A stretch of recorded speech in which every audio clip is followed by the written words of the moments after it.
वो तो सब प्रसाद को जितना पुराना होता है, इसको एक मोती चरा होता है उसमें देते हैं। अभी तक 80 से 90 हज़ार लोग निकल चुके हैं। 6,000 के आसपास तो साधु संत थे संप्रदाय के। गंगा जल ये गुरु महाराज ने शुरुआत प्रारंभ करवाई थी 2014 में। उसके बाद से निरंतर चला रहा है। 56 तरह की मिठाई जो बनती है वो सब महात्माओं को दी जाती है।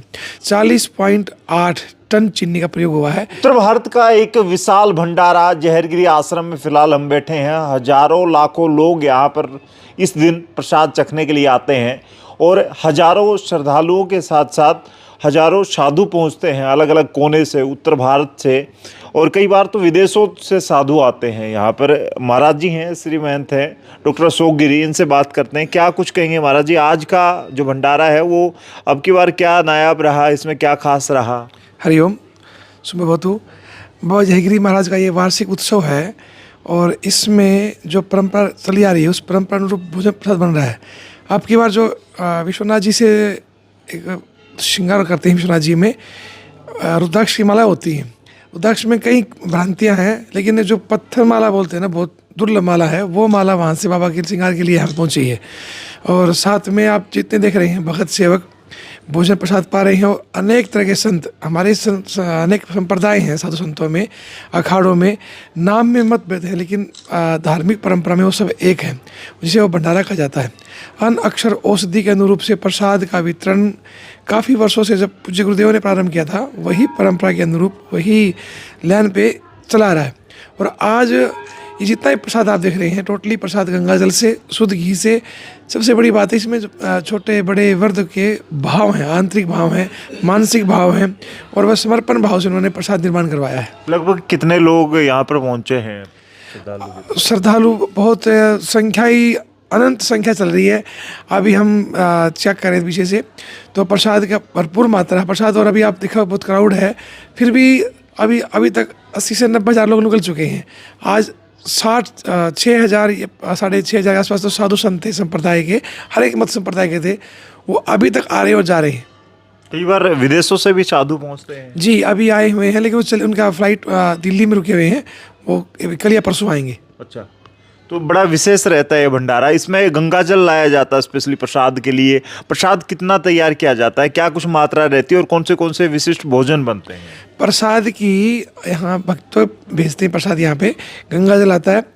और प्रसाद में बाल भोग या लड्डू भोग बोलते हैं, लड्डू भोग होता है, गाजर का हलवा होता है, लेकिन आम पब्लिक के लिए जो होता है ना वो लड्डू भोग होता है। और जो साधु संत होते हैं उनके लिए बाल प्रसाद या बाल भोग, राज प्रसाद और महाप्रसाद इत्यादि की व्यवस्था की जाती है। 56 तरह की मिठाई जो बनती है वो सब महात्माओं को दी जाती है। साथ में बाबा को 56 भोग लगते हैं। और हम बात करें क्वांटिटी की प्रसाद बनाने की, तो अभी हमने अभी तक आज के हिसाब से जो चीनी का जो प्रसाद है, लड्डू जिसे बोलते हैं, लड्डू का प्रसाद, लड्डू में 40.8 टन चीनी का प्रयोग हुआ है। इससे हाफ घी, फिर बेसन, आटा, पूरी सब्जी और कढ़ी, ये 1000 लीटर लस्सी हमने आसपास गांव हैं, इन गांव से कड़ी इकट्ठी आती है। हफ्ता भर पहले से ही गांव के लोग अपने आप यहाँ कड़ियाँ बेचते हैं और लस्सी बेचते हैं। लस्सी से अभी तक निर्माण चल रहा है। जी, एक तरफ महाराज जी जैसे गंगा जल भी कई हजार लीटर लाया गया है। गंगा जल 1,50,000 से ऊपर ही आया है। और जितने संत महात्मा हैं, जो भिवानी के लोग हैं, छोटी काशी के जो श्रद्धावान हैं, जो साधु संतों की संप्रदाय मत से चलिए जुड़े हुए हैं, बाबा के मानने वाले हैं, उन्होंने साधु संतों को अन्न अक्षर औषधि पंचवस्त्र, जो सर्दी के पहनने वाले कोट हैं, जराबे हैं, ये सब दिए, सब महात्माओं को। ये गंगा जल की रीत और इसके पीछे क्या विशेष कारण रहता है? गंगा जल ये गुरु महाराज ने शुरुआत प्रारंभ करवाई थी 2014 में। उसके बाद से निरंतर चला रहा है। गंगा के विषय में गीता गंगोदगमयेन पीत्वा तस्य पुनर्जन्म न भवेत्। और ईश्वर ने भी कहा है गंगा तो दर्शनात् मुक्ति, कि आपके दर्शन से ही मुक्ति संभव है। हम किसी न किसी रूप में गंगा जल पीते हैं। किंचित गीता गंगा जल कणिका पीता। कणक भी अगर गंगा जल पी लेंगे तो आदमी के पुरुषार्थित होते हैं। 4 पुरुषार्थ है, धर्म अर्थ काम मोक्ष। क्योंकि आप देखेंगे गंगा जी को लाने के लिए कई पीढ़ियों ने अपना बलिदान दिया या समर्पण किया, तप किया। भागीरथी जी से जाके गंगा जी आई थी। और कलयुग में केवल जैसे 4 युग हैं, कलयुग में गंगा जी प्रदान है। गंगा जी को अधिकार है मोक्ष प्रदान करने का, कलश हरने का, संकट हरने का।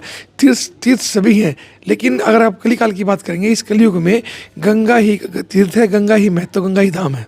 इस भंडारे के लड्डुओं का इंतजार सबको रहता है, रात का समय है और अब भी हजारों लोग आ रहे हैं प्रसाद पाने के लिए, प्रसाद लेकर जा रहे हैं वापस। लड्डुओं की विशेषता क्या रहती है? और ये भी सुना जाता है कि यहाँ के लड्डू काफ़ी समय तक खराब नहीं होते, वो चाहे कितने ही दिन रखे रहें। जी, ये प्रसाद आप अगर 2 महीने प्रसाद खाएंगे, 4 के बाद आएंगे तो प्रसाद वैसा ही रहेगा, टाइट हो जाएगा लेकिन ख़राब नहीं होगा। और ख़राब होने का ये भाव है। और तो सब प्रसाद को जितना पुराना होता है, इसको एक मोती चरा होता है उसमें देते हैं। और कई लोग जिस भाव से लेके जाते हैं उसी भाव से मिलते हैं। कई बोलते हैं कि हमें संतान प्राप्ति हो जाती है, वो उसका भाव की डिपेंड करता है, भाव कैसा है। और सबसे बड़ी आज का भाव तो स्वादिष्ट का है, स्वादिष्ट के लिए लोग प्रसाद खाते हैं, जिसके जैसी भावना वैसी ईश्वरी गुण हो जाती है। अच्छा महाराज जी, आजकल वर्तमान दौर की बात की जाए, एक तरफ मैं देख रहा था अभी हजारों लोग यहाँ मत्था टेकने के लिए, आप लोगों के या फिर पुराने जितने भी साधु यहाँ पर इस मठ से जुड़े रहे हैं उनका आशीर्वाद लेने के लिए आ रहे हैं। एक तरफ आजकल का संगीत इस तरह का हो गया है, एक गाना बड़ा वायरल हुआ था जिसपे काफ़ी कंट्रोवर्सी चली है, जिसमें बाबाओं के पीटने या भगवान बाणे के ऊपर जो बातें चली थी।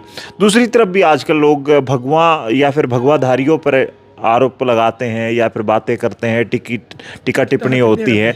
तो क्या कुछ कहेंगे? एक तरफ तो हजारों लाखों लोगों की भीड़ है, लेकिन एक तरफ विरोधाभास में भी लोग उतर रहे हैं। वो ऐसे कहीं उनके व्यक्तियों के संस्कार वहीन है, संस्कृति के वहीन है, वो धर्म से वहीन है। उन्होंने नाना पंथ द्वार देखे हैं लेकिन वो साधु संतों के पास पहुँचे नहीं है।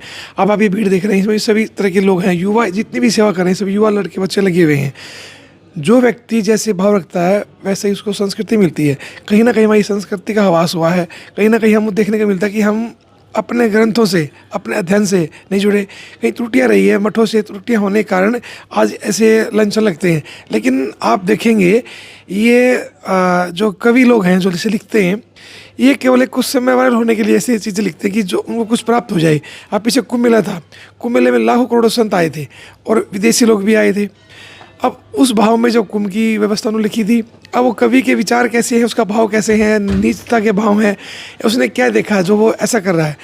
अनेक तरह के संत या मत हमारे भारत में है, ऐसा नहीं कि, और संत परंपरा ही है, शिक्षा भी है, संस्कार भी है, संस्कृति रक्षण भी संतों ने दिया है। और आप अखाड़ों की परंपरा की बात करोगे तो अखाड़ों ने कहीं ना कहीं सभी संतों को एक साथ करके धर्मावलंबियों के साथ लिया है और भारत के प्रचार प्रसार के लिए किया है। लेकिन एक बात सत्य है कि कहीं कभी ना कभी हर युग में जैसे काल नेमी मिल जाते हैं आपको, तो काल नेमी रूप धारण करके बुद्धि रुष्ट हो जाती है और वह इस प्रकार की धार्मिक टिप्पणियाँ करते हैं। जी, तो फिलहाल ये थे डॉक्टर अशोक गिरी हमारे साथ। आने वाले वक्त में ये भंडारा बड़ा प्रचलित होता है, चर्चाओं में आता है, लाखों लोग यहाँ पर प्रसाद लेने के लिए आते हैं। तस्वीरें आपने देखी किस तरीके से भीड़ यहाँ पर पहुँची मत्था टेकने के लिए। प्रसाद की जो है वो व्यवस्था किस तरीके से की जाती है कि हजारों लाखों लोग यहाँ पर आते हैं, बावजूद इसके प्रसाद जो है वो कभी समाप्त नहीं होता। और इसमें जिस तरीके से गंगा जल के साथ साथ भक्ति भाव होता है, उससे लोगों को ये उम्मीद रहती है कि यहाँ से जो भी प्रसाद लेकर के जाएंगे वो कई तरह के फल भी देती है। आप लोग क्या कुछ कहते हैं महाराज जहरगिरी के बारे में या इस आश्रम के बारे में जिसे सिद्धपीठ कहा जाता है, उसकी चर्चाएं आपने सुनी है तो कमेंट में लिखिए, इस वीडियो को शेयर करें। तब तक के लिए धन्यवाद। राम राम, जय हिंद।